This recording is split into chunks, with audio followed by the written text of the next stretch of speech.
And welcome back. Sandy certainly took our region by surprise. It was the largest Atlantic system on record, and it set numerous historical maximum recorded water levels at a bunch of different locations throughout the tri-state area. Now, the strength of the storm and the extent of the damage that it left behind indicate how truly unprepared we were for such a weather event. So, as we look towards the future, one has to ask if we're going to be better prepared the next time. And there will be a next time.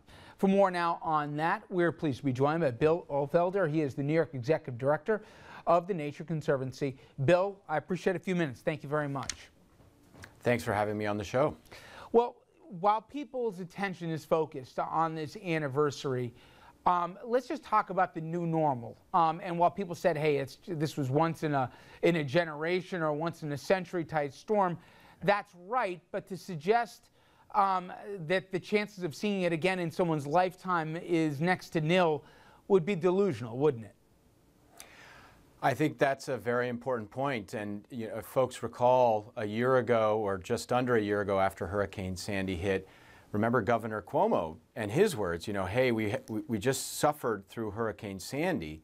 And just before Sandy, it was Irene, and before Irene, it was Lee. And I think in a climate changing world, we're going to see more and more intense storms, and with the sea level rise predictions, that's going to sort of exacerbate the impacts of these things. So I think that's the right term. It's a new normal that we in New York have to face. But with that, and I think it's at least good, Bill, that you talk to people and the idea of climate change and global warming, with the exception maybe of a few conspiratorial few, most people accept it as just part of fact now, not debate. That said, though, what to do about it's the tricky part, and a lot of the solutions are expensive ones as belts are getting tightened, whether it be at state capitals or in Washington. So before people throw their hands up in the air, there are some things we can do about it, and it's a combination of what can be built and also a little bit about what you folks focus on, which is nature itself, right? That's right.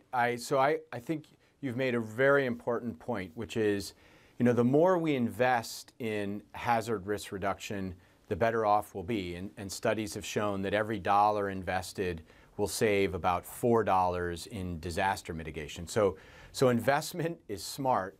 And we at the Nature Conservancy, what we're saying, and what we served on the governor's 2100 Commission about how to make New York more resilient in the wake of Sandy. We submitted a study for New York City for the mayor's report.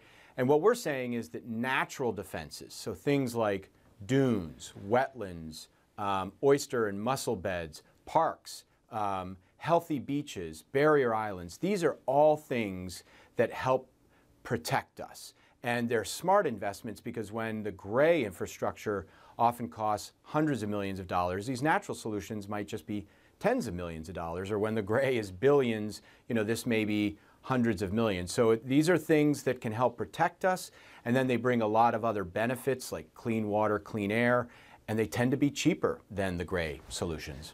I'm sure you saw the Times in the science section, they did a piece on this where they talked about the import of this, and there seems to be an open debate as to how effective the dunes or the wetlands would be here for as serving as a barrier here for the next storm. Where is that debate really focused on right now? Well, it's a great point, and what I'm so encouraged by is that we're having this debate and this conversation because, again, thinking back a year ago, just after Sandy hit, everybody wanted sort of simple or what they thought might be easy solutions. Like, again, the governor, right after the hurricane, was talking about let's build a giant sea gate at the Narrows, and that will protect New York City from storm surge. And what happened was, through the work of the commission, and I think there's been a very healthy debate and discussion this past year, folks are realizing that, there aren't simple solutions. We need to take a flexible approach, a mixed approach, and there are some places where there will be engineered solutions. The southern tip of Manhattan is probably a place where no amount of dunes or wetlands or oyster reefs are really going to make a big difference. But we have to remember that New York City has 520 miles of coastline, and New York State has over 1,500 miles. So you can't build your way because it's too expensive. And so there's going to be this mixed, thoughtful approach, I think, that's going to emerge over the coming years and even decades as we better understand climate change and the ways to reduce that risk. So I'm encouraged by the conversation that's going on today as compared to what was being discussed a year ago. As we said off the top, it is the new normal. Bill, I appreciate it for you. Thank you so much. It was a pleasure. Thanks so much for having me on. All right, everybody. RFL will be right back after this quick commercial break. Please stay with us.